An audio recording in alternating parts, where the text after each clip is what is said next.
Hi, I'm Dr. Orisha Bowers. I'm Regional Director for Harm Reduction Coalition and I oversee the Help Connect program in the southern states.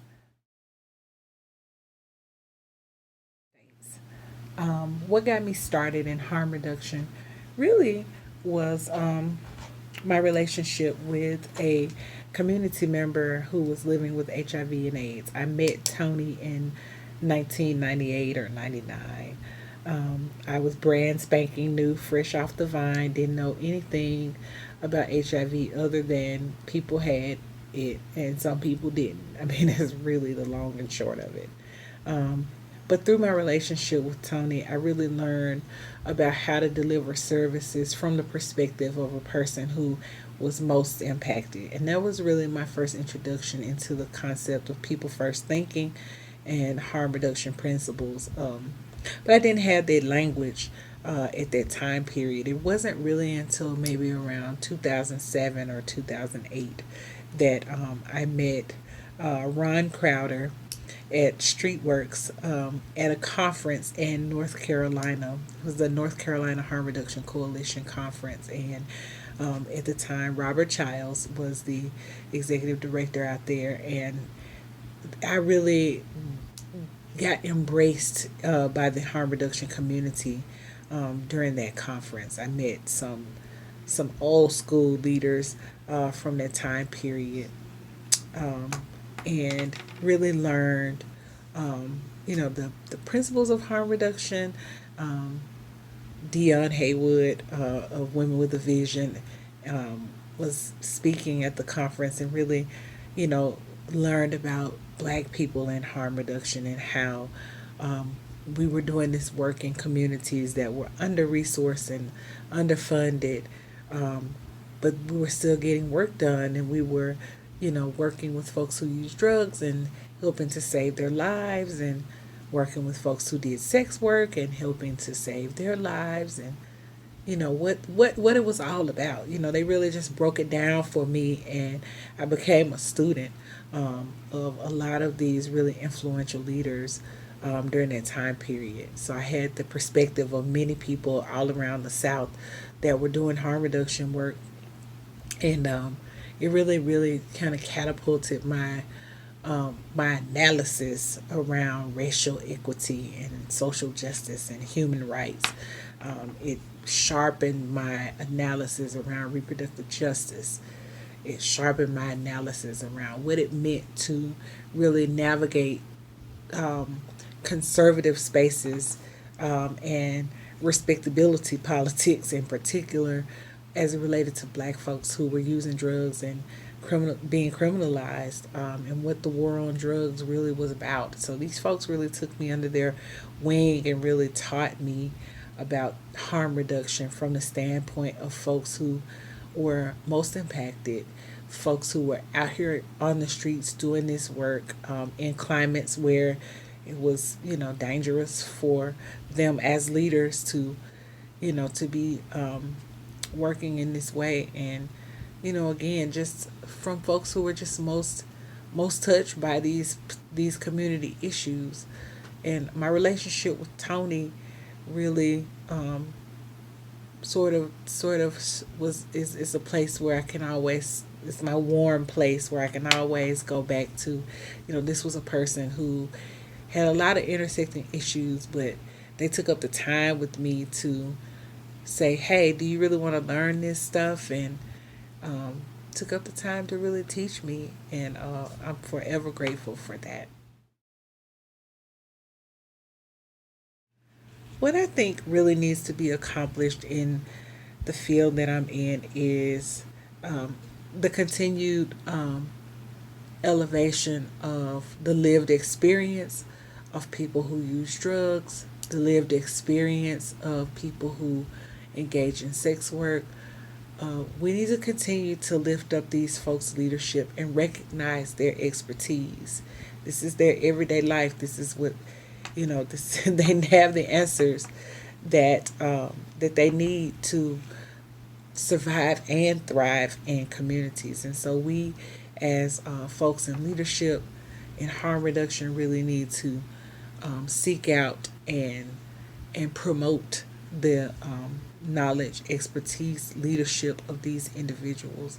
And in particular, as it relates to black folks doing harm reduction, we need to create opportunities for them to step into their full power, to step into their leadership spaces. We need to support and bolster their leadership. We need to fund their programs. We need to fully fund their programs. We need to make sure that we are consulting with them and understanding from them what their needs are and how to get shit done and things done in their communities.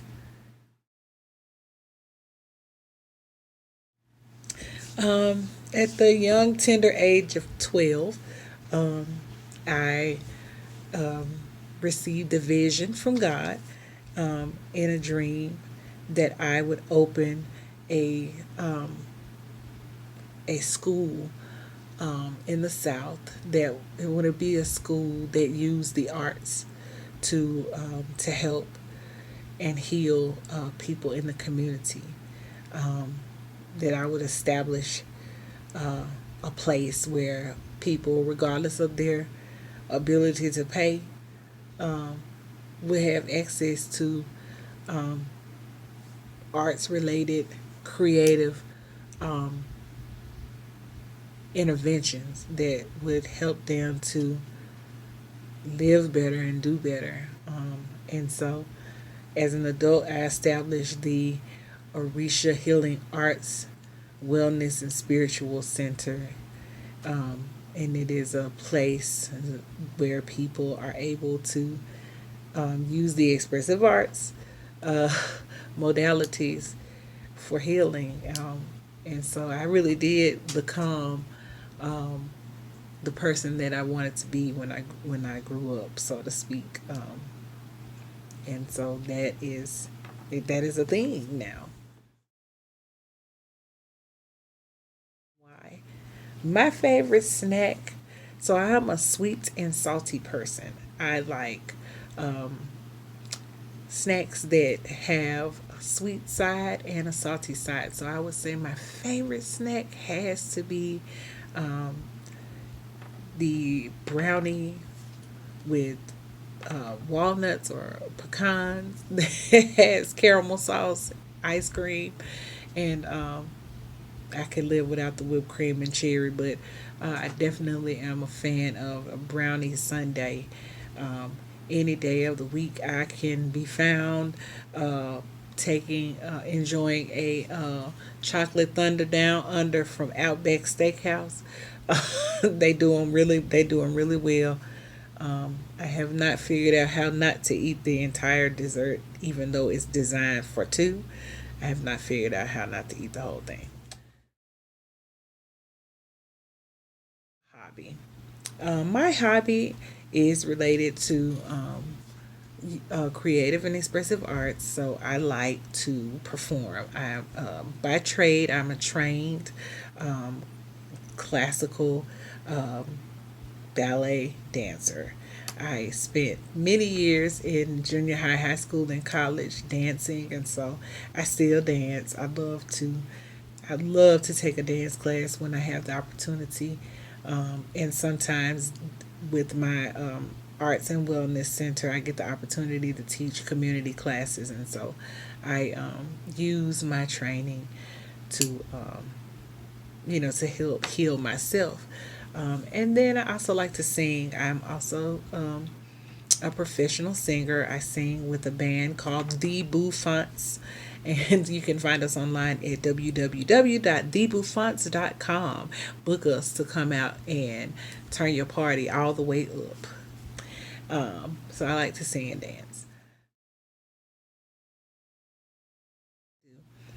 If people want to Help Connect or Harm Reduction Coalition's work, they are invited, encouraged to to subscribe to our newsletter to keep in touch with us so you know what's going on and you're in the know about Harm Reduction Coalition. But you can also support our work by donating as a harm reduction champion through our website.